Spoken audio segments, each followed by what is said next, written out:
High, আমি বনানী। আমি আজকে বানাবো এই টুকরো কাপড়টা দিয়ে আমার জন্য একটা শর্ট কুর্তি। তো বন্ধুরা, আমি কিন্তু সেলাইয়ের কাজ শিখি।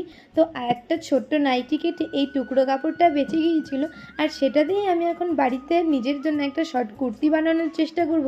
এখন এই টাইপের শর্ট কুর্তিগুলো খুব ট্রেন্ডিংয়ে চলছে, আর গরমের মধ্যে এই টাইপের টপগুলো কিন্তু খুব কমফর্টেবল। তাই আমি একটু চেষ্টা করছি। তো এখানে আমি দেখো ড্রয়িংটাও করে নিয়েছি, এখন কেটে নিচ্ছি।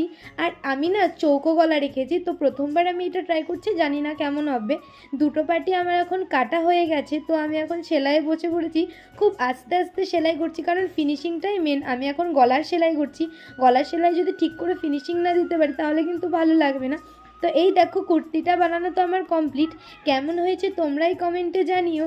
আমার থেকে তো ভালোই হয়েছে, ফিটিংটাও সুন্দর হয়েছে। আমি যে নিজের হাতে এত সুন্দর কুর্তি বানাতে পারবো, এটা কিন্তু আমি কখনোই ভাবিনি। দেখা হচ্ছে পরের